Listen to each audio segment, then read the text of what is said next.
السلام علیکم ورحمۃ اللہ وبرکاتہ۔ ان الحمد للہ نحمده ونستعینه ونستغفره ونعوذ باللہ من شرور انفسنا ومن سیئات اعمالنا من يهده الله فلا مضل له ومن يضلل فلا هادي له وأشهد أن لا إله إلا الله وحده لا شريك له وأشهد أن محمدا عبده ورسوله يا أيها الذين آمنوا اتقوا الله حق تقاته ولا تموتن إلا وأنتم مسلمون يا أيها الناس اتقوا ربكم الذي خلقكم من نفس واحدة وخلق منها زوجها وبث منهما رجالا كثيرا ونساء واتقوا الله الذي تساءلون به والأرحام إن الله كان عليكم رقيبا يا أيها الذين آمنوا اتقوا الله وقولوا قولا سديدا يصلح لكم أعمالكم ويغفر لكم ذنوبكم ومن يطع الله ورسوله فقد فاز فوزا عظيما أما بعد فإن أصدق الحديث كتاب الله وأحسن الهدي هدي محمد صلی اللہ علیہ وسلم وشر الامور محدثاتها وكل محدثة بدعة وكل بدعة ضلالة وكل ضلالة في النار۔ اعوذ باللہ السمیع العلیم من الشیطان الرجیم من همزه ونفخه ونفثه بسم اللہ الرحمن الرحیم إنك ميت وإنهم ميتون۔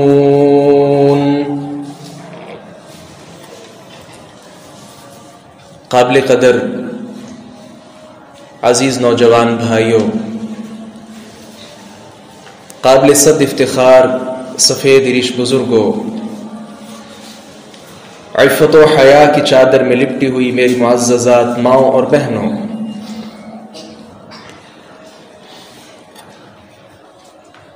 اللہ کے پیارے پیغمبر صلی اللہ علیہ وسلم آپ کی پیدائش میں خاصا اختلاف ہے کہ آپ کب پیدا ہوئے، لیکن آپ کی تاریخ وفات میں زیادہ تر مورخین کی، سیرت نگاروں کی رائے یہ ہے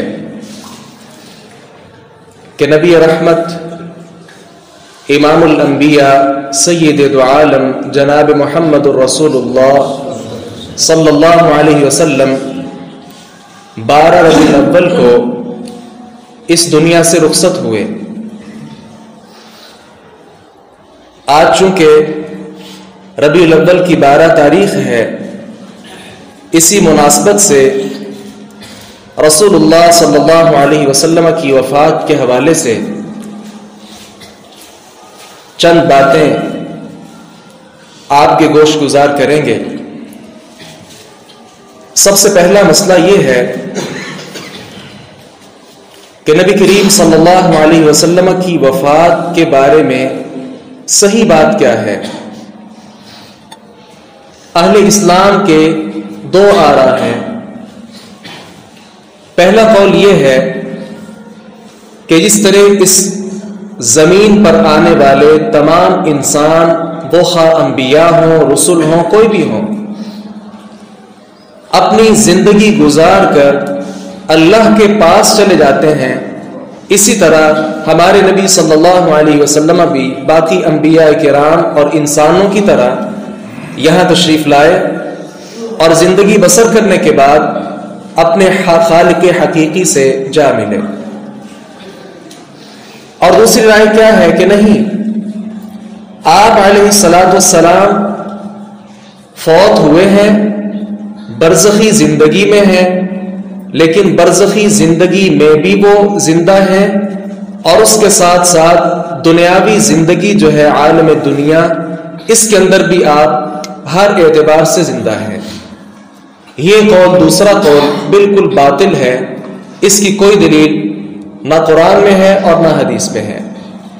پہلا قول جو ہم نے نقل کیا ہے کہ تمام انبیاء کرام علیہ السلام کی طرح رسول اللہ صلی اللہ علیہ وسلم بھی تشریف لائے، اللہ کا پیغام آگے پہنچایا، اور پہنچانے کے بعد جس طرح باقی انبیاء کرام کو اللہ تعالیٰ واپس بلا لیتا ہے، ہمارے نبی صلی اللہ علیہ وسلم کو بھی ویسے ہی واپس بلا لیا۔ اور اس پر قرآن کریم سے کچھ دلائل بھی پیش کیے جا سکتے ہیں۔ پہلی آیت کریمہ کیا ہے؟ سورۃ الانبیاء میں اللہ تعالیٰ ارشاد فرماتے ہیں وَمَا جَعَلْنَا لِبَشَرٍ مِّن قَبْلِكَ الْخُلْدَ أَفَإِن مِّتَّ فَهُمُ الْخَالِدُونَ۔ اے نبی صلی اللہ علیہ وسلم، ہم نے آپ سے پہلے کبھی کسی کو اس دنیا میں ہمیشہ نہیں رکھا، تو کیا آپ جب فوت ہو جائیں گے تو کیا یہ لوگ آپ سے باتیں کرنے والے، طرح طرح کے الزامات لگانے والے، کیا یہ ہمیشہ اس دنیا میں رہنے والے ہیں؟ نہیں۔ اور دوسری آیت کریمہ إِنَّكَ مَيِّتٌ وَإِنَّهُمْ مَيِّتُونَ۔ اے نبی، یقیناً آپ فوت ہونے والے ہیں اور یہ بھی سارے فوت ہونے والے ہیں۔ اس آیت کی تفسیر میں التفسیر المنیر کے مؤلف ڈاکٹر مصطفیٰ الزحیری لکھتے ہیں کہ اس آیت کریمہ میں صحابہ کرام رضوان اللہ علیہم اجمعین کو آگاہ کیا جا رہا ہے کہ رسول اللہ صلی اللہ علیہ وسلم ان قریب اپنے رب سے جا ملنے والے ہیں۔ اسی طرح حرم میں تقسیم ہونے والی کتاب تفسیر احسن البیان، اس کے مؤلف نے بھی اس قسم کے کلمات سے ہی اپنی عبارت کو بنایا ہے۔ تیسری دلیل یہ یاد رکھیں کہ جنگ کے موقع پر ایک مرتبہ افواہ پھیلا دی گئی تھی کہ رسول اللہ صلی اللہ علیہ وسلم شہید کر دیے گئے ہیں۔ یہ چونکہ افواہ تھی، صحابہ کرام میں سے کچھ لوگ ایسے تھے جنہوں نے جنگ کرنا ہی چھوڑ دیا کہ جب نبی باقی نہیں رہے تو ہم کیوں جنگ لڑیں۔ اس پر اللہ تعالی نے قرآن کریم میں آیت نازل کر دی وَمَا مُحَمَّدٌ إِلَّا رَسُولٌ قَدْ خَلَتْ مِن قَبْلِهِ الرُّسُلُ أَفَإِن مَّاتَ أَوْ قُتِلَ انقَلَبْتُمْ عَلَىٰ أَعْقَابِكُمْ۔ اور محمد صلی اللہ علیہ وسلم اللہ کے رسول ہیں۔ قد خلت من قبلہ الرسل، آپ سے پہلے بھی کئی انبیاء تشریف لائے، گزر چکے۔ افإن مات او قتل انقلبتم على اعقابکم، کیا اگر پیغمبر کو فوت کر دیا جائے یا یہ شہید کر دیے جائے تو تم اپنی ایڑیوں کے بل پھر جاؤ گے، دین اسلام پر عمل کرنا چھوڑ دو گے؟ تو یہ تین آیات بالکل واضح ہیں جس سے پتہ چلتا ہے کہ آپ صلی اللہ علیہ وسلم دیگر انبیاء کرام علیہم السلام کی طرح اس دنیا سے رخصت ہو چکے ہیں۔ اب آتے ہیں اس بات کی طرف کہ جب انسان دنیا سے رخصت ہونے لگتا ہے نا، کچھ ایسے آثار نظر آتے ہیں، ہمارے ہاں بھی ایسا ہوتا ہے، کوئی آدمی فوت ہونے لگے کچھ آثار نظر آتے ہیں، ہم کہتے ہیں کہ یہ آدمی اب اس کا وقت قریب آ چکا ہے، اسے کہتے ہیں الوداعی آثار۔ آپ صلی اللہ علیہ وسلم کے کچھ آثار ہمیں قرآن و سنت اور صحابہ کرام کی تاریخ سے ملتے ہیں۔ پہلی بات یہ ہے کہ جب قرآن کریم میں سورۃ النصر نازل ہوئی، کیا فرمایا؟ بسم اللہ الرحمن الرحیم اذا جاء نصر اللہ والفتح وَرَأَيْتَ النَّاسَ يَدْخُلُونَ فِي دِينِ اللَّهِ أَفْوَاجًا فَسَبِّحْ بِحَمْدِ رَبِّكَ وَاسْتَغْفِرْ إِنَّهُ كَانَ تَوَّابًا۔ اذا جاء نصر اللہ والفتح، جب اللہ کی نصرت اور فتح آ جائے گی، وَرَأَيْتَ النَّاسَ يَدْخُلُونَ فِي دِينِ اللَّهِ أَفْوَاجًا، اور اے پیغمبر صلی اللہ علیہ وسلم جب آپ دیکھنے لگے کہ لوگ جوک در جوک اسلام میں داخل ہو رہے ہیں، فَسَبِّحْ بِحَمْدِ رَبِّكَ وَاسْتَغْفِرْ، اس مقام پر اپنے رب کی حمد بیان کرنا، واستغفر، اور اپنے لیے اللہ تعالیٰ سے معافیاں مانگنا، انہ کان توابا، یقیناً وہ شروع سے اپنے بندوں کی توبہ قبول کرنے والا ہے۔ عبداللہ ابن عباس جو قرآن کریم کے سب سے بڑے مفسر ہیں، قرآن کریم کو سمجھنے والے ہیں، عمر ابن خطاب رضی اللہ عنہ نے ایک بہت بڑی مجلس میں عبداللہ ابن عباس جو چھوٹے سے بچے ہیں ان کو لے کر آئے اور سوال کیا۔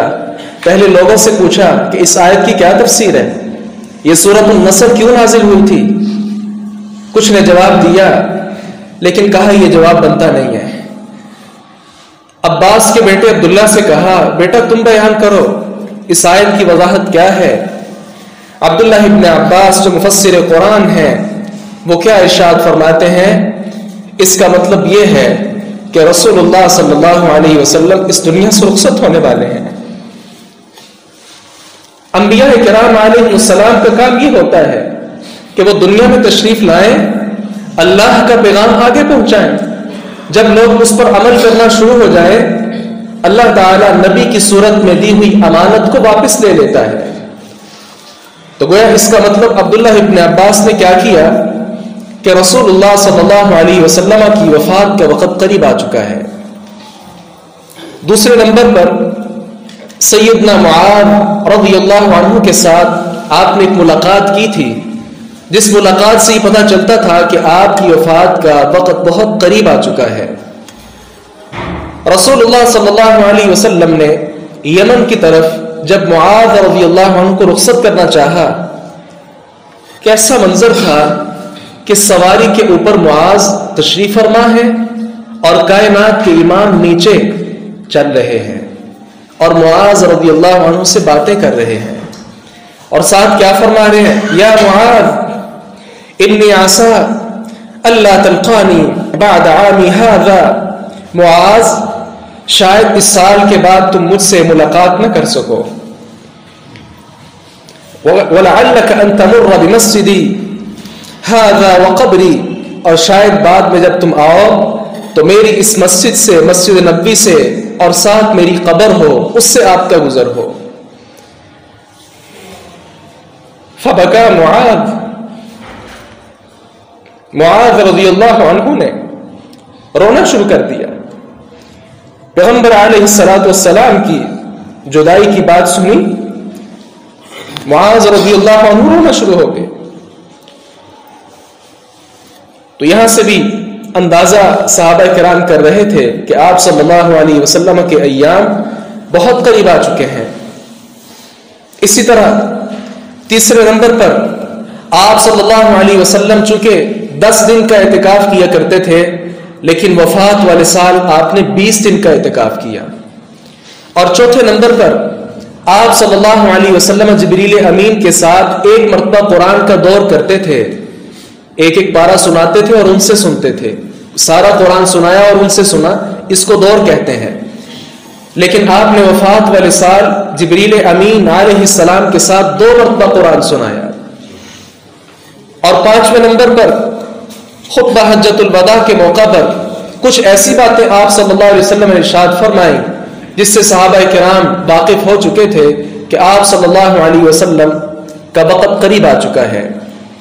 جیسا کہ جابر بن عبداللہ رضی اللہ عنہ بیان کرتے ہیں، رسول اللہ صلی اللہ علیہ وسلم اپنی سواری سے نیچے اترتے ہیں اور مختلف کام کر کے دکھاتے ہیں۔ جس طرح کوئی آدمی فوت ہو رہا ہو تو اپنا کاروبار یا اس طرح کی جتنے معاملات ہیں اپنے بیٹوں کو سکھا رہا ہو، رسول اللہ صلی اللہ علیہ وسلم حج کا طریقہ سکھا رہے ہیں، ایک ایک طریقہ سکھا رہے ہیں صحابہ کرام کو، اور ساتھ کیا کہتے ہیں، لِتَأْخُذُوا مَنَاسِكَكُمْ، یہ حج کا طریقہ مجھ سے سیکھ لو، فإني لا أدري لعلي لا أحج بعد حجي هذا، کیونکہ مجھے پتہ نہیں ہے، ممکن ہے کہ اس کے بعد میں حج نہ کر سکوں۔ دوسرے نمبر پر حجۃ الوداع کے موقع پر آپ صلی اللہ علیہ وسلم نے ارشاد فرمایا تھا، الا ایھا الناس، لوگوں توجہ کے ساتھ یہ بات سنو، فانما انا بشر، میں ایک انسان ہوں، بشر ہوں، یوشک ان یأتی رسول ربی فاجیب، قریب ہے کہ اللہ تعالی کی طرف سے آنے والا آئے ملک الموت، اور میں اس کی دعوت کو قبول کر لوں اور تمہیں چھوڑ کر اپنے رب کے پاس چلا جاؤں۔ اسی طرح تیسرے نمبر پر حجۃ الوداع کے موقع پر خاص بات آپ نے کیا ارشاد فرمائی تھی؟ صحابہ کرام رضوان اللہ علیہم اجمعین کو مخاطب کر کے فرمایا، الا هل بلغت، الا هل بلغت، لوگوں کیا میں نے اللہ کا پیغام آپ کو پہنچا دیا؟ کئی خیانت تو نہیں کی؟ سارا پیغام آپ تک پہنچا دیا؟ صحابہ کرام نے کہا جی آپ نے سارا پیغام پہنچا دیا۔ آپ نے فرمایا اللہم هل بلغت، پھر اللہ تعالیٰ کو گواہ بنا کر کہا کہ یا اللہ میں نے سب کچھ پہنچا دیا نا؟ تو گویا جیسے ایک ذمہ دار آدمی اپنی ساری ذمہ داری جب نبھا لے اس وقت وہ خوشی کے کلمات کہہ رہا ہوگا کہ میں نے اپنی ساری ذمہ داری احسن انداز کے ساتھ نبھا لی ہے۔ اور چوتھے نمبر پر جو خاص بات آپ نے ارشاد فرمائی، کیا فرمایا؟ فَلْيُبَلِّغِ الشَّاهِدُ الْغَائِبُ، آج کے دن میں نے آپ سے جو باتیں کہی ہیں آپ میں سے جو موجود ہیں ان کو یاد رکھیں، اور جو یہاں نہیں آ سکے ان تک یہ باتیں پہنچا دیں۔ تو یہ کچھ ایسے آثار ہیں جن سے پتہ چلتا تھا کہ آپ صلی اللہ علیہ وسلم رخصت ہونے والے ہیں۔ چھٹے نمبر پر یہ سمجھیے کہ آپ صلی اللہ علیہ وسلم نے ایک مرتبہ، جیسا کہ عقبہ ابن عامر رضی اللہ عنہ بیان کرتے ہیں، حوض کوثر کا ذکر بھی کیا، اور ساتھ آپ نے کیا فرمایا کہ قریب ہی وہ حوض کوثر مجھے ملنے والا ہے اور میں وہ دیکھ رہا ہوں، اور تم سارے کے سارے لوگ وہاں میرے پاس آؤ گے۔ گویا آپ صلی اللہ علیہ وسلم اپنی آخرت کو یاد کر رہے ہیں۔ انسان کی وفات سے پہلے کچھ اثرات کے ساتھ بیماری بھی لگ جاتی ہے۔ رسول اللہ صلی اللہ علیہ وسلم پر بیماری کے بڑے گہرے اثرات مرتب ہوئے تھے۔ آپ کی مرض کا آغاز اس وقت ہوا جب آپ مسجد نبوی کے ساتھ آپ کو جو نظر آتا ہے بقیع الغرقد، جسے جنت البقیع عوام کہتے ہیں، قبرستان، وہاں سے آپ صلی اللہ علیہ وسلم واپس تشریف لا رہے تھے کہ رستے کے اندر ہی آپ کے سر مبارک میں شدید تکلیف ہونا شروع ہو گئی۔ اتنی درد، اتنی تکلیف کہ اس کی تکلیف کا اندازہ آپ کے سر مبارک پر جو کپڑا تھا اس سے بھی اندازہ ہو رہا تھا کہ آپ کا سر مبارک اس وقت تکلیف میں ہے۔ یہ تکلیف آپ صلی اللہ علیہ وسلم کو 13 سے 14 دن، تو یہ تقریباً 2 ہفتے بنتے ہیں، 2 ہفتے آپ صلی اللہ علیہ وسلم سخت بیماری کے اندر مبتلا رہے۔ آپ صلی اللہ علیہ وسلم جب بیمار ہوئے، مختلف لوگ آ کر عیادت کر رہے ہیں۔ آپ کے بیٹے اور داماد اور بھائی سیدنا علی المرتضی رضی اللہ عنہ بھی آئے، آپ کے چچا عباس بن عبد المطلب بھی تشریف لائے۔ جب باہر نکلے لوگوں نے سوال کیا علی المرتضی سے کہ آپ کی صحت کیسی ہے؟ علی رضی اللہ عنہ نے حوصلہ دیا کہ آپ صلی اللہ علیہ وسلم انشاءاللہ جلد صحت یاب ہو جائیں گے۔ لیکن جب عباس رضی اللہ عنہ سے پوچھا کہ آپ کی صحت کیسی ہے، انہوں نے کیا کہا؟ واللہ، اللہ کی قسم ہے، لأرى رسول اللہ صلی اللہ علیہ وسلم سوف يتوفى من وجعه هذا، کنفرم بات یہ ہے کہ میں دیکھ رہا ہوں آپ صلی اللہ علیہ وسلم اپنی اسی بیماری کے اندر ان قریب فوت ہونے والے ہیں۔ کیوں؟ اس لیے انی لأعرف وجوہ بنی عبد المطلب عند الموت، موت کے وقت عبد المطلب کے خاندان کے چہروں کا کیا حال ہوتا ہے میں زیادہ جانتا ہوں۔ گویا آپ صلی اللہ علیہ وسلم کی وفات کے متعلق آپ کے چچا عباس کہہ رہے ہیں کہ میرا یہ بھتیجا اور کائنات کا امام ان قریب اپنی اسی بیماری میں فوت ہونے والا ہے۔ اسی طرح آپ صلی اللہ علیہ وسلم کا عام معمول یہ تھا کہ جب آپ بیمار ہوتے تو معوذات پڑھ کر سورۃ الفلق اور سورۃ الناس پڑھ کے آپ اپنے آپ پر دم کیا کرتے تھے. لیکن اس مرتبہ آپ کی تکلیف، آپ کی بیماری شدت اختیار کر چکی تھی کہ معوذات اور آپ صلی اللہ علیہ وسلم پر دم آپ سے خود نہیں کیا جا رہا تھا، بلکہ امی جان عائشہ رضی اللہ عنہا معوذات پڑھ کر آپ صلی اللہ علیہ وسلم پر دم کر رہی تھی. آپ صلی اللہ علیہ وسلم نے اس بیماری میں کیا کیا؟ ہماری بیماریاں کس طرح ہوتی ہیں؟ آئیے رسول اللہ صلی اللہ علیہ وسلم کی بیماری دیکھیں کہ آپ بیمار ہوئے تو آپ کی کیفیت کا کیا حال تھا. اس کے متعلق چند چیزیں ہمیں تاریخ سے، احادیث سے ملتی ہیں. آپ صلی اللہ علیہ وسلم کی ازواج مطہرات چونکہ زیادہ تھیں، سب سے زیادہ آپ کا لگاؤ، پیار، محبت، انس امی جان سیدہ عائشہ صدیقہ رضی اللہ عنہا کے ساتھ تھا. آپ جب اپنی بیماری میں تھے تو بار بار یہی سوال کرتے تھے کہ کل کس کی باری ہوگی، کل میں کس کے پاس ہوں گا. تو صحابیات یہ بات سمجھ گئی کہ آپ صلی اللہ علیہ وسلم عائشہ کے گھر جانا چاہتے ہیں. بیماری کے ان ایام میں جیسے ہمارے ہاں بھی ہوتا ہے کہ جب آدمی بیمار ہونا شروع ہوتا ہے اور اس کو پتہ چلتا ہے کہ میں وفات کے قریب ہوں، وہ اپنے سارے بچوں کو کال کر دیتا ہے کہ میرے پاس آ کر رہو. چند ایام وہ اپنے بچوں کے ساتھ زندگی بسر کرنا چاہتا ہوتا ہے، تو گویا بچوں کے ساتھ اس کا لگاؤ اور محبت ہوتی ہے. اس لیے آپ صلی اللہ علیہ وسلم عائشہ کی باری کا انتظار کر رہے تھے. امہات اللہ تعالیٰ ان پر رحم فرمائے، انہوں نے اپنی باریاں چھوڑ دی اور آپ صلی اللہ علیہ وسلم کو عائشہ رضی اللہ عنہا کے گھر بھیج دیا گیا. اسی طرح وفات سے 4 دن پہلے آپ صلی اللہ علیہ وسلم کے متعلق صحیح بخاری میں ہمیں جو چیزیں ملتی ہیں وہ یہ ہے کہ جمعرات والے دن آپ صلی اللہ علیہ وسلم سخت تکلیف سے دوچار ہوئے تھے، اور اس وقت آپ فرمانے لگے کہ لاؤ میں آپ کو کچھ لکھ دوں تاکہ میرے بعد آپ کسی پریشانی میں مبتلا نہ ہو جائیں. آپ صلی اللہ علیہ وسلم کی چونکہ بیماری کی شدت بہت زیادہ تھی، لہذا سیدنا عمر بن خطاب رضی اللہ عنہ کو ترس آ گیا کہ پیارے نبی صلی اللہ علیہ وسلم اتنے بیمار ہیں، اتنی تکلیف کی شدت ہے، اور ہم اپنے معاملات حل کرواتے پھریں. کہا نہیں، آپ صلی اللہ علیہ وسلم سے کہا نہیں، کوئی بات نہیں، ہمارے پاس قرآن اور سنت موجود ہے، لہذا ہم اس پر عمل کر لیں گے، آپ آرام فرمائیں. وہاں سے کچھ اور صحابہ کرام کی خواہش تھی کہ نہیں، آپ سے کچھ لکھوا لیا جائے. اتنے میں ہی صحابہ کرام کا آپس میں اختلاف ہو گیا. تو جیسے ایک بیمار آدمی اپنے پاس شور و غل کو پسند نہیں کرتا، آپ صلی اللہ علیہ وسلم نے صحابہ کو کہا کہ یہاں سے باہر چلے جاؤ. گویا اس وقت آپ صلی اللہ علیہ وسلم پھر تحریر نہ لکھ پائے. اسی طرح اسی دن آپ صلی اللہ علیہ وسلم نے جیسے آدمی الوداع ہو رہا ہو اور خاص وصیتیں فرما جائے، آپ صلی اللہ علیہ وسلم نے 3 وصیتیں کی تھیں. پہلی وصیت کیا تھی؟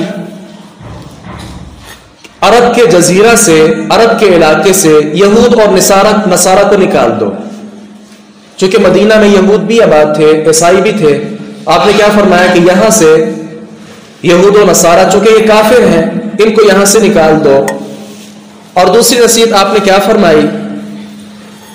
آپ صلی اللہ علیہ وسلم نے فرمایا کہ جس طرح میرے پاس وفد آتے ہیں، مختلف لوگوں سے قبائل میرے پاس آتے ہیں، میں ان کا اکرام کرتا ہوں، مہمانوں کا ان کی تکریم اور عزت کا خیال رکھتا ہوں، اس طرح میرے بعد جب وفود آئیں آپ ان کا خیال رکھنا. تیسری وصیت آپ نے کیا کی تھی؟ صحابی رسول بیان کرنے والے بلکہ راوی حدیث جو ہے وہ بھول گئے کہ آپ صلی اللہ علیہ وسلم نے تیسری وصیت کیا کی تھی، لیکن اس کے متعلق مختلف اور روایات سے ملتا ہے کہ آپ صلی اللہ علیہ وسلم غالباً یہ وصیت کر رہے تھے کہ میرے بعد، جیسا کہ دوسری روایت میں بھی ہے، ترکت فیکم امرین لن تضلوا ما تمسکتم بہما کتاب اللہ و سنت رسولی. آپ نے فرمایا کہ میرے بعد 2 چیزوں کو مضبوطی سے تھامو، اگر ان کو مضبوطی سے پکڑے رکھو گے گمراہ نہیں ہوگے. ایک اللہ کی کتاب ہے اور دوسری میری سنت ہے، میرا طریقہ ہے، یا پھر آپ صلی اللہ علیہ وسلم جو ماتحت لوگ ہیں، غلام لونڈیاں، ان کے متعلق وصیت کر رہے تھے۔ رسول اللہ صلی اللہ علیہ وسلم مرض کی شدت کے باوجود اس دن تک یعنی وفات تک یا وفات سے 4 دن پہلے تک یعنی جمعرات تک تمام نمازیں آپ صلی اللہ علیہ وسلم نے خود پڑھائی ہیں، لیکن مغرب کی نماز میں جب آپ نے پڑھائی اور اس میں آپ صلی اللہ علیہ وسلم نے والمرسلات عرفا 29ویں پارے کی جو آخری صورت ہے مغرب کی نماز میں آپ صلی اللہ علیہ وسلم نے یہ تلاوت فرمائی ہے۔ اس کے بعد عشاء کے وقت آپ صلی اللہ علیہ وسلم کا مرض جو ہے وہ بڑھتا گیا، یہاں تک کہ نماز پڑھانے کی سخت طاقت آپ میں نہ رہی۔ عائشہ رضی اللہ عنہا سے کہا، عائشہ وہ بیان فرماتی ہیں کہ آپ صلی اللہ علیہ وسلم جب بیمار ہوئے تو آپ فرمانے لگے اصل الناس، عشاء کا وقت ہے اور پیغمبر علیہ الصلوۃ والسلام کو فکر لوگوں کی ہے، اصل الناس کیا لوگوں نے نماز پڑھ لی؟ کہا نہیں، ہم ینتظرونک، وہ آپ کا انتظار کر رہے ہیں۔ آپ صلی اللہ علیہ وسلم نے حکم دیا کہ پانی لایا جائے، پانی لایا گیا، آپ صلی اللہ علیہ وسلم نے غسل فرمایا اور اٹھنے لگے، فاغمی علیہ، آپ بے ہوش ہو گئے۔ افاقہ ہوا، پھر سوال کیا اصل الناس، کیا لوگوں نے نماز پڑھ لی ہے؟ کہا نہیں، ہم ینتظرونک، آپ کا انتظار کر رہے ہیں۔ آپ نے دوبارہ پانی منگوایا، پھر غسل فرمایا، اٹھنے ہی والے تھے، فاغمی علیہ، آپ پھر بے ہوش ہو گئے۔ افاقہ ہوا، پھر سوال کیا اصل الناس، لوگوں نے نماز پڑھ لی ہے؟ کہا نہیں، ہم ینتظرونک۔ تیسری مرتبہ آپ نے پھر پانی منگوایا، غسل فرمایا، لیکن اٹھنے سے پہلے ہی آپ پر پھر غشی طاری ہو گئی، آپ بے ہوش ہو گئے۔ چوتھی مرتبہ آپ صلی اللہ علیہ وسلم نے پھر سوال کیا اصل الناس، لوگوں نے نماز پڑھ لی ہے؟ کہا نہیں، ہم ینتظرونک، آپ کا انتظار جاری ہے۔ چوتھی مرتبہ آپ نے پھر پانی منگوایا، غسل فرمایا، لیکن پھر بے ہوش ہو گئے، اٹھنے کی طاقت نہ ہوئی۔ جب بالکل بے بس ہو گئے، پھر آپ صلی اللہ علیہ وسلم نے فرمایا مروا ابا بکر فلیصلی بالناس، ابو بکر کو تلاش کرو اور اسے حکم دو کہ لوگوں کو نماز پڑھائیں۔ عائشہ کہتی ہیں یا رسول اللہ، اے اللہ کے رسول، میرے والد رقیق القلب، بہت زیادہ نرم دل والے ہیں، وہ آپ کے مصلی پر کھڑے نہیں ہو سکتے، ان کو رونا آ جائے گا، آپ عمر سے کہیے وہ نماز پڑھائیں۔ آپ صلی اللہ علیہ وسلم نے غصے میں کہا کہ میری بات پر عمل کیوں نہیں ہو رہا، ابو بکر سے کہو لوگوں کو نماز پڑھائیں۔ ابو بکر صدیق رضی اللہ عنہ سے کہا گیا کہ آپ صلی اللہ علیہ وسلم آپ کو حکم دے رہے کہ نماز پڑھائیں۔ ابو بکر صدیق رضی اللہ عنہ یقینی طور پر بہت زیادہ نرم دل تھے، رو پڑے اور عمر کو تلاش کیا، کہا صلی یا عمر، عمر نماز آپ پڑھائیں۔ انہوں نے کہا نہیں، رسول اللہ صلی اللہ علیہ وسلم نے آپ کو کہا ہے، آپ ہم میں بڑے ہیں، لہذا نماز آپ پڑھائیں گے۔ ابو بکر صدیق رضی اللہ عنہ پھر نماز پڑھاتے تھے۔ ایک مرتبہ رسول اللہ صلی اللہ علیہ وسلم کچھ افاقہ تھا، آپ نے سوچا مسجد میں جاتا ہوں۔ 3 دن آپ صلی اللہ علیہ وسلم بیماری کے ایام میں بیماری کی شدت سے آپ اپنے گھر سے باہر نہ آ سکے، لیکن ایک دن جب کچھ افاقہ ہوا، پھر علی المرتضی رضی اللہ عنہ اور غالباً عباس رضی اللہ عنہ، یہ دونوں صحابہ کرام آپ کے پاس آئے۔ آپ صلی اللہ علیہ وسلم نے ان دونوں کے کندھوں پر اپنے دونوں ہاتھ مبارک رکھے اور سہارا لیتے ہوئے آپ صلی اللہ علیہ وسلم مسجد میں تشریف لے آئے۔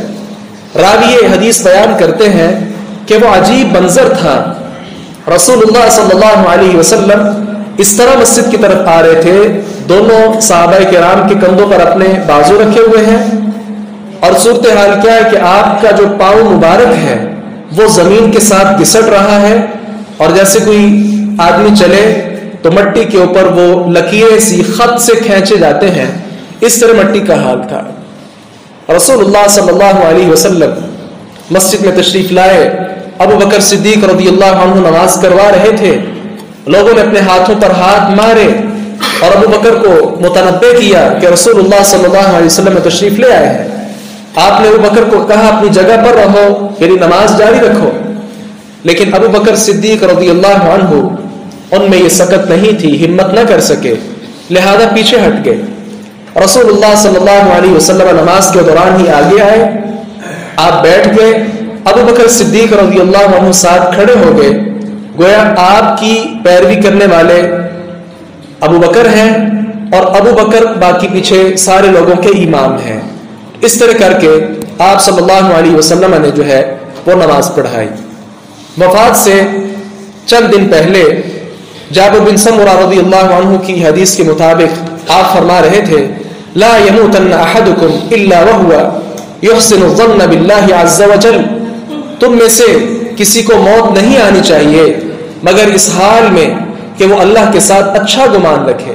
گویا آپ صلی اللہ علیہ وسلم اپنی وفات کو یاد کر رہے ہیں۔ اسی طرح وفات سے 1 یا 2 دن پہلے آپ صلی اللہ علیہ وسلم نے جب طبیعت میں کچھ افاقہ محسوس کیا، جس طرح ہم نے ذکر کر دیا کہ آپ صلی اللہ علیہ وسلم پھر مسجد میں بھی آئے تھے۔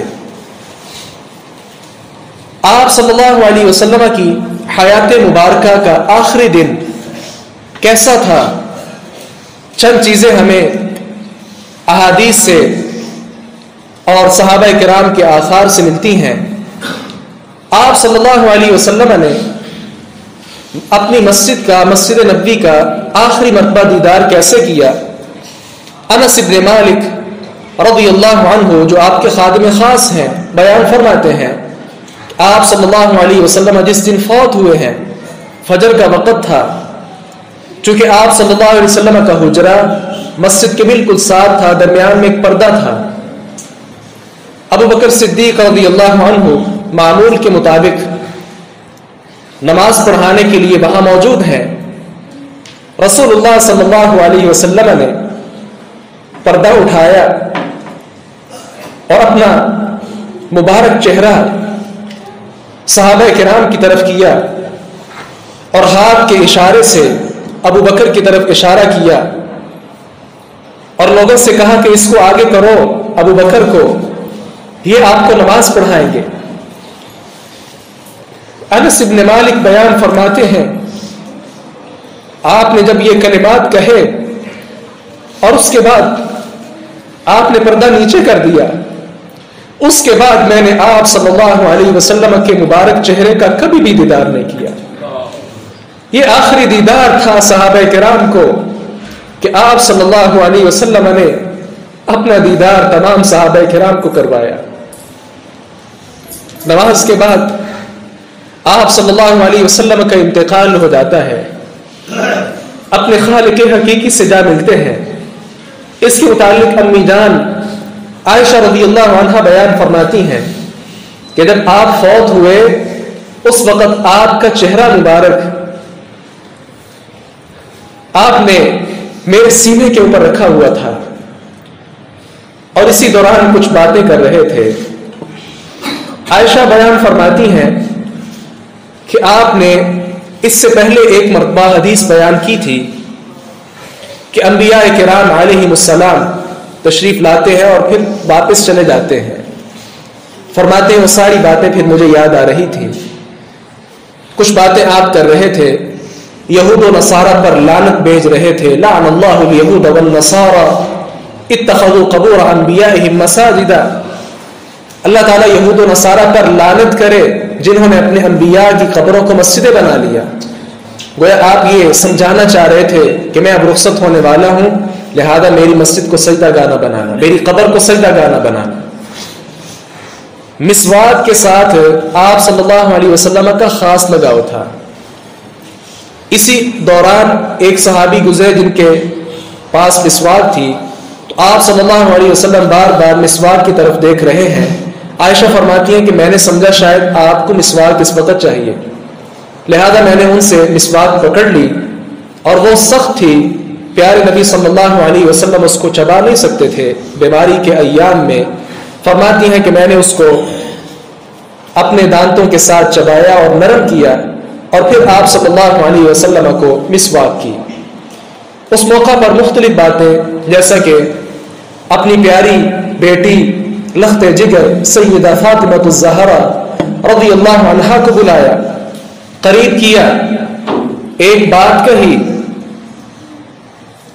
فاطمہ نے رونا شروع کر دیا، دوسری مرتبہ پھر آگے کیا، پھر بات کہی، فاطمہ نے ہنسنا شروع کر دیا۔ فاطمہ رضی اللہ عنہا سے پوچھا گیا، انہوں نے بیان نہیں کیا، کہا یہ میرے بابا کا راز ہے، اس راز کو بیان نہیں کروں گی۔ آپ صلی اللہ علیہ وسلم کی وفات کے بعد امی جان عائشہ رضی اللہ عنہا نے اپنی بیٹی سیدہ فاطمہ سے پوچھ ہی لیا کہ بیٹی بتاؤ نا، وہ آپ صلی اللہ علیہ وسلم نے کیا بات کہی تھی؟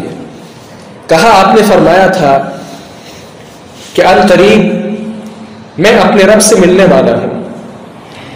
میں نے اس بات پر رونا شروع کر دیا، پھر آپ نے قریب کر کے کہا تھا فاطمہ سب سے پہلے میرے ساتھ تم ملاقات کرو گی۔ اس پر میں نے ہنسنا شروع کر دیا کہ چلے یہ سیاہ رات کٹے گی اور اپنے بابا کا دوبارہ سے دیدار ہوگا۔ مورخین نے لکھا ہے غالباً 6 ماہ بعد سیدہ فاطمہ الزہرا رضی اللہ عنہا کا بھی انتقال ہو گیا تھا۔ اس موقع پر اور بھی مختلف آثار ملتے ہیں، جیسا کہ فاطمہ رضی اللہ عنہا اپنے والد گرامی سید دو عالم جناب محمد الرسول اللہ صلی اللہ علیہ وسلم کی بیماری کے ایام میں انہیں دیکھتی جاتی، اور یہ بات تو آپ اچھے سے سمجھتے ہیں کہ والدین کا دکھ بیٹیاں زیادہ محسوس کرتی ہیں۔ فاطمہ نے کہنا شروع کر دیا واہ کرب ابا، واہ کرب ابا، ہائے ابا جان کی تکلیف، میرے بابا کس قدر تکلیف سے دوچار ہے۔ رسول اللہ صلی اللہ علیہ وسلم نے فرمایا بیٹی گھبراؤ مت، یہ سب سے زیادہ تکلیف ہے جو اس وقت میں محسوس کر رہا ہوں، لیکن خوشی کی بات یہ ہے کہ آج کے بعد آپ کے بابا کو کسی بھی قسم کی تکلیف نہیں ہوگی۔ گویا وفات کا وقت قریب ہے، ایک مرتبہ وفات ہوگی اور اس کے بعد اللہ تبارک و تعالیٰ کے ہاں ناز و نعمت والی زندگی بسر کروں گا، پھر کسی قسم کی مجھ پر تکلیف نہیں آئے گی۔ خیبر کے موقع پر کچھ لوگوں نے آپ کو جب کھانا کھلایا تو اس میں زہر بھی دیا تھا، اس سے آپ واقف ہیں۔ اس موقع پر آپ صلی اللہ علیہ وسلم اس واقعے کو بھی یاد کر رہے ہیں اور ساتھ کیا کہہ رہے ہیں کہ وہی خیبر کے موقع پر جو مجھے زہر دیا گیا تھا، اللہ اکبر۔ آپ فرماتے ہیں بیماری کی شدت تو ہے ہی ہے، بیماری پر بیماری یہ ہے، تکلیف پر تکلیف یہ ہے، دکھ پر دکھ یہ ہے کہ وہ جو کھانا مجھے کھلایا گیا تھا اس کے اندر زہر شامل تھا، وہ زہر بھی اس وقت بہت زیادہ تکلیف دے رہا ہے، حتیٰ کہ میری آنتوں کو وہ زہر ابھی کاٹ رہا ہے۔ کتنی تکلیف تھی۔ عائشہ رضی اللہ عنہا فرماتی ہیں اتنی تکلیف کہ میں اس وقت سمجھ چکی تھی کہ ہر آدمی کو ہی وفات کے وقت تکلیف ہوتی ہے، وہ تکلیف رسول اللہ صلی اللہ علیہ وسلم سے بڑھ کر نہیں ہو سکتی۔ فاطمہ پکارتی جا رہی ہے ہائے ابا جان کی تکلیف، اور رسول اللہ صلی اللہ علیہ وسلم کیا ارشاد فرما رہے ہیں، آپ بھی فرما رہے ہیں کہ بہت زیادہ تکلیف میں مبتلا ہوں، وَإِنَّ لِلْمَوْتِ لَسَكَرَاتٍ، موت کی بہت زیادہ تنگیاں ہیں، موت آسان نہیں ہے، انبیاء کرام علیہ السلام پر آئے انہیں پریشان کر دیتی ہے۔ تو یہ سخت تکلیف میں آپ صلی اللہ علیہ وسلم پریشان ہیں۔ انہی ایام میں جس طرح سے بخاری میں موجود ہے، آپ صلی اللہ علیہ وسلم کثرت کے ساتھ لا الہ الا اللہ لا الہ الا اللہ اس کا ورد کرتے جا رہے ہیں۔ اس لیے آپ نے فرمایا بھی ہے لقنوا موتاکم لا الہ الا اللہ، جب دیکھو کہ کوئی آدمی وفات کے قریب ہے شور وویلا مچانے کی بجائے اسے لا الہ الا اللہ کی تلقین کیا کرو۔ اور تیسری حدیث میں آپ کا خود ہی فرمان ہے، آپ نے خود فرمایا من قال لا الہ الا اللہ من کان آخر کلامہ لا الہ الا اللہ دخل الجنہ، جس کا آخری کلام دنیا پر لا الہ الا اللہ ہوگا ایسا آدمی جنت میں داخل ہو جائے گا۔ گویا آپ صلی اللہ علیہ وسلم وفات کے قریب لا الہ الا اللہ کا ورد کرتے جا رہے ہیں۔ الصلاۃ الصلاۃ وما ملکت ایمانکم، لوگوں نماز کا خیال رکھنا، نماز کا خیال رکھنا، اور اپنے ماتحت جو ہیں ان کا بھی خیال رکھنا۔ مختلف نصیحتیں آپ فرما رہے ہیں۔ اس کے ساتھ ہی آپ صلی اللہ علیہ وسلم پر بے ہوشی طاری ہو جاتی ہے، اور اس بے ہوشی میں آپ صلی اللہ علیہ وسلم میں جنت میں آپ کا جو ٹھکانہ ہے، آپ کا جو منزل، آپ کا جو مقام ہے، وہ آپ نے اسی بے ہوشی کی حالت میں دیکھ لیا تھا، جس طرح کہ عائشہ رضی اللہ عنہا کا بیان ہے۔ رسول اللہ صلی اللہ علیہ وسلم نے فرماتی ہے کہ ایک مرتبہ کہا تھا کہ ہر نبی کی وفات سے پہلے اس کو جنت میں اس کا مقام دکھا دیا جاتا ہے، اور پھر اسے اختیار دیا جاتا ہے کہ چاہے تو آپ یہ جنت میں جو آپ کا مقام ہے اس کو قبول کر لیں، اور چاہے تو مزید زندگی بسر کرنا چاہیں تو آپ کو ابھی موت نہیں دی جاتی۔ رسول اللہ صلی اللہ علیہ وسلم کو جب وہ ٹھکانہ دکھایا گیا، آپ صلی اللہ علیہ وسلم نے اللہم فی الرفیق الاعلی اس جنت کو پسند کر لیا، اور اس دنیا سے یہ کلمات کہتے ہوئے رخصت ہو گئے، اللہم فی الرفیق الاعلی۔ آپ صلی اللہ علیہ وسلم جب اس دنیا سے رخصت ہوئے ہیں، مختلف کلمات کے ساتھ یہ بھی کہہ رہے تھے مع الذین انعم اللہ علیہم من النبیین والصدیقین والشہداء والصالحین وحسن اولئک رفیقا۔ اس کا مطلب کیا ہے کہ یا اللہ مجھے جنت میں ایسے لوگوں کے ساتھ میرا ٹھکانہ اور مقام بنا دے جن پر تو نے انعام کیا، انبیاء، شہداء، صدیقین، نیک لوگ، ان کے ساتھ مجھے بھی جمع فرما دے۔ اور آخری دعا آپ نے یہی کی اللہم اغفر لی وارحمنی والحقنی بالرفیق، یا اللہ مجھے بخش دے اور مجھ پر رحم فرما اور مجھے رفیق اعلیٰ سے ملا دے۔ یہی کلمات کہہ کر آپ صلی اللہ علیہ وسلم اس دنیا سے رخصت ہو چکے ہیں۔ آپ صلی اللہ علیہ وسلم کے ساتھ محبت کا یہی طریقہ ہے کہ آپ کی سیرت کو پڑھا جائے، آپ صلی اللہ علیہ وسلم کی وفات کا ذکر ہو، آپ کی پیدائش کا ذکر ہو، آپ کے مختلف واقعات کا ذکر ہو۔ گویا ہر وقت اللہ تبارک و تعالیٰ کا ذکر، رسول اللہ صلی اللہ علیہ وسلم کے واقعات، صحابہ کرام کی یادیں، یہ ایسی چیزیں ہیں کہ جو انسان یاد کر کے اس کا ایمان تازہ ہوتا ہے، اور وہ رسول اللہ صلی اللہ علیہ وسلم کی جو حقیقی محبت ہے وہ انسان کے دل میں بیٹھ جاتی ہے۔ دعا فرمائیں اللہ تعالی ہمارا شمار بھی ایسے لوگوں میں فرما لے۔ وآخر دعوانا الحمد للہ رب العالمین۔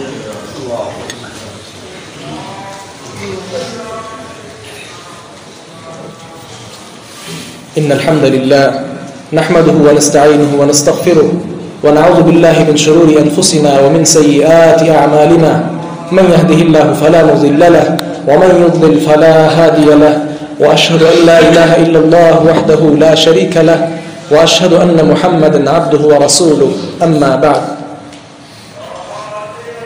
رسول اللہ صلی اللہ علیہ وسلم کی وفات پر صحابہ اور صحابیات کے کچھ تاثرات۔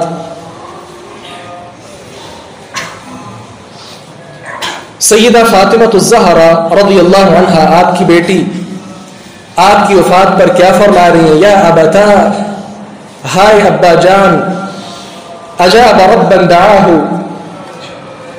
ابا جان کو اللہ تعالی نے بلایا تو انہوں نے اپنے رب کی دعوت کو قبول کر لیا۔ یا ابتا من جنت الفردوس مأوا، ہائے ابا جان آپ کا ٹھکانہ جنت الفردوس ہے۔ الی جبریل نعنا، اب جبریل آئے گا تو ہم اسے آپ کی وفات کی خبر دیں گے کہ جس پر تو اترا کرتا تھا وہ رخصت ہو چکا ہے۔ اللہ اکبر، ابو بکر صدیق رضی اللہ عنہ تشریف لائے. جمعرات کا دن ہے، آپ کی وفات ہو چکی ہے. مسجد میں لوگ جگڑ رہے ہیں. کوئی کہتا ہے آپ فوت ہو گئے ہیں، کوئی کہتا نہیں ہوئے. ابو بکر صدیق آئے، کسی سے کوئی بات نہیں کی، ڈائریکٹ آپ صلی اللہ علیہ وسلم کے گھر میں آتے ہیں. عائشہ رضی اللہ عنہا آپ کی بیٹی پاس موجود ہے. آپ صلی اللہ علیہ وسلم کے دست اطہر پر ایک چادر رکھی ہوئی ہے. وہ چادر ہٹا کر پیارے نبی صلی اللہ علیہ وسلم کے چہرے کا ابو بکر دیدار کرتے ہیں اور آپ کے چہرے اطہر پر، چہرہ مبارک پر بوسہ دیتے ہیں پیار کے ساتھ، اور پھر باہر تشریف لے آتے ہیں. عمر بن خطاب رضی اللہ عنہ یہ بات کہہ رہے تھے کہ آپ فوت نہیں ہوئے، اور کئی صحابہ کرام بھی ان کے ساتھ تھے. ابو بکر تشریف لائے اور عمر سے کہا عمر خاموش ہو جاؤ، لیکن عمر خاموش نہیں ہوئے، اپنی بات جاری رکھی. ابو بکر صدیق رضی اللہ عنہ منبر کی طرف آئے اور منبر پر کھڑے ہو کر کچھ باتیں کرنا شروع کر دی. وہ باتیں کیا ہیں؟ وہ تاریخی کلمات ہیں. وہ باتیں کیا ہیں؟ وہ زیورات ہیں. وہ باتیں ایسی باتیں ہیں، ایسے کلمات ہیں کہ جن کو سونے کے پانی کے ساتھ لکھنے کی ضرورت ہے اور ہر محب رسول کے پاس پہنچا دینے کی ضرورت ہے. رسول اللہ صلی اللہ علیہ وسلم کے ساتھ جو بھی محبت کرتا ہے اس تک وہ باتیں پہنچانے کی ضرورت ہے. کیا فرمایا؟ عمر خاموش ہو جاؤ اور نیچے بیٹھ جاؤ. لیکن عمر بن خطاب ہیں کہ اپنی بات سے پیچھے نہیں ہٹ رہے اور لوگوں کو منع کر رہے ہیں کہ کوئی یہ بات نہ کہے کہ آپ صلی اللہ علیہ وسلم فوت ہوئے ہیں. آپ فوت نہیں ہوئے. اتنے میں ابو بکر صدیق رضی اللہ عنہ جب منبر پر تشریف لائے، چونکہ ابو بکر رضی اللہ عنہ کا مقام و مرتبہ پوری امت میں سب سے زیادہ ہے، تمام صحابہ کرام نے عمر بن خطاب کی بات کو چھوڑ دیا اور ابو بکر کی بات سننے کے لیے منبر کے قریب تشریف لے آئے. ابو بکر صدیق رضی اللہ عنہ نے مختلف کلمات کہے اور بعد میں کہنے لگے اما بعد، حمد و صلات کے بعد، فمن كان منكم يعبد محمدا صلی اللہ علیہ وسلم فإن محمدا قد مات.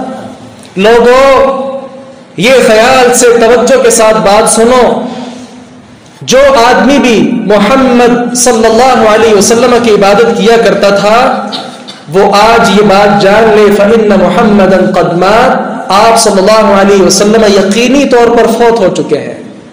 وہ اپنا معبود اب تلاش کر لے کس کی عبادت کرنی ہے. ومن كان منكم يعبد الله، اور جو تم میں سے اللہ کی عبادت کیا کرتا تھا فإن الله حي لا يموت، تو اللہ تعالی ہمیشہ سے زندہ ہے، اسے موت نہیں آنے والی، وہ اپنی عبادت جاری رکھے.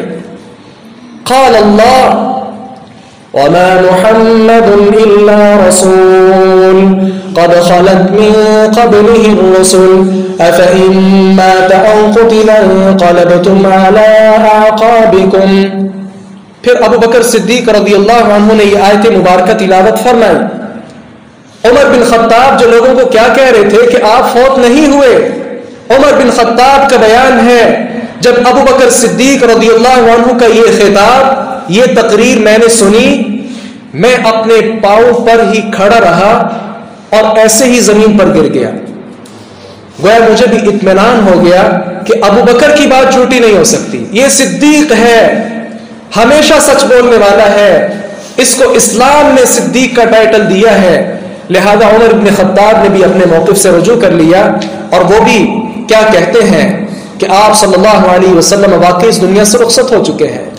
تمام اہل مدینہ اس وقت رو رہے ہیں، تمام اہل مدینہ ربیع الاول کی 12 تاریخ کو رو رہے ہیں اور ساتھ کیا کہتے ہیں کہ ایک وہ دن تھا جب مکہ سے ہجرت کر کے پیارے نبی صلی اللہ علیہ وسلم ہمارے شہر مدینہ میں تشریف لائے، ہر چیز پر رونق آ گئی اور آج وہ پیارے پیغمبر اس دنیا سے رخصت ہو رہے، سارا مدینہ ایسے ہے جیسے بالکل تاریک رات کی طرح ہو چکا ہے. ام ایمن رضی اللہ عنہا رسول اللہ صلی اللہ علیہ وسلم اکثر ان سے ملنے جایا کرتے تھے. آپ کی وفات کے بعد آپ کے دو پیارے صحابہ ابو بکر عمر رضی اللہ عنہما آپ کی سنت پر عمل کرتے ہوئے ام ایمن کے پاس جاتے ہیں. جب ان کو آتے ہوئے دیکھا رونا شروع کر دیا کہ پیارے نبی صلی اللہ علیہ وسلم میرے پاس آیا کرتے تھے اور آج ان کی دو نشانیاں ابو بکر اور عمر میرے پاس آ رہے ہیں. رونا شروع کر دیا. ابو بکر عمر نے سوال کیا ام ایمن رونے کی کیا وجہ ہے؟ جو شخص بھی آتا ہے اس نے جانا ہی جانا ہے. کہا ہاں اصل اس بات پر روتی ہوں کہ آسمان سے آنے والا جبریل آئندہ سے نہیں آیا کرے گا. وہ جس کے پاس آتا تھا وہ اس دنیا سے رخصت ہو چکا ہے. آپ صلی اللہ علیہ وسلم کی وفات کے بعد جس طرح عام لوگوں کو انبیاء کرام علیہ السلام کو اللہ کے سپرد کر دیا جاتا ہے, تدفین کی جاتی ہے, آپ صلی اللہ علیہ وسلم حجرہ عائشہ میں فوت ہوئے ہیں. اور یہ تو آپ نے پہلے فرمایا تھا کہ جو نبی جہاں فوت ہوتے ہیں ان کی وہاں ہی خبر بنتی ہے, لہذا حجرہ عائشہ میں ہی آپ صلی اللہ علیہ وسلم کو دفن کر دیا گیا. آخری بات کر کے اپنی بات کو ختم کر رہا ہوں. جیسے تدفین کے بعد مختلف تاثرات لوگوں کے ہوتے ہیں, آپ صلی اللہ علیہ وسلم کی بیٹی سیدہ فاطمہ الزہرا رضی اللہ عنہ کہتی ہیں یا انس انس اطابت انفسکم ان تحثوا علی رسول اللہ صلی اللہ علیہ وسلم التراب. انس تمہارے دلوں نے یہ کیسے گوارا کر لیا کہ رسول اللہ صلی اللہ علیہ وسلم پر مٹی ڈال کے آئے ہو؟ تمہیں کیسے اطمینان ہو گیا؟ تمہارا یہ کیسے دل کیا کہ اپنے نبی کو آپ نے قبر میں ڈالا اور پھر اپنے ہاتھوں کے ساتھ اس کو دفن کر دیا؟ اس قسم کی باتیں کر کے فاطمہ رضی اللہ عنہا زاروں کے دار روتی جا رہی ہے. حضرات ذی وقار, یہ ہے آپ صلی اللہ علیہ وسلم کی وفات اور آپ کے آخری چند ایام. ضرورت اس امر کی ہے کہ یہ باتیں بیان کر کے آپ صلی اللہ علیہ وسلم کی جو سیرت ہے, آپ نے جو ہم سے تقاضے کیے تھے, آپ نے جو وفات کے ایام میں نماز کی تلقین کی تھی, محبت رسول کے نعرے لگانے والوں سے آج کا بہت بڑا پیغام یہ ہے کہ محبت کیجئے رسول اللہ صلی اللہ علیہ وسلم کے ساتھ. محبت جو آدمی نہیں کرتا ایسا آدمی مومن نہیں ہے. آپ صلی اللہ علیہ وسلم نے خود فرمایا جو میرے ساتھ محبت نہیں کرتا ایسے آدمی کے دل میں ایمان پیدا نہیں ہو سکتا. لہذا آپ کے ساتھ محبت کرنا ہمارے ایمان کا حصہ ہے. محبت کیجئے. کل المحب لمن يحب مطیع. عربی کا شاعر کہتا ہے کہ ہر محب اپنے محبوب کا فرما بردار ہوا کرتا ہے. لہذا آپ نے جن کاموں کا حکم دیا, نماز پڑھنے کا حکم دیا, آپ نے لوگوں کے ساتھ اچھے برتاؤ کا حکم دیا, اخلاق و کردار پیش کر کے لوگوں کو اسلام کی طرف راغب کیا, تو یہ سارے کام جو آپ صلی اللہ علیہ وسلم کی تعلیمات ہیں ان کا مطالعہ کیا جائے اور ان تعلیمات پر عمل کرنے کی ضرورت ہے. یہ ہے اصل آپ صلی اللہ علیہ وسلم کے ساتھ محبت اور اس کے مقاصد. دعا فرمائیں اللہ تعالیٰ تمام اہل اسلام کو اس کی توفیق عطا فرمائے. اللہ تعالیٰ سب کو زندہ رکھے تو اسلام پر, موت دے تو شہادت کی. ربنا ظلمنا انفسنا وان لم تغفر لنا وترحمنا لنكونن من الخاسرين. سبحان ربك رب العزة عما يصفون وسلام على المرسلين والحمد لله رب العالمين.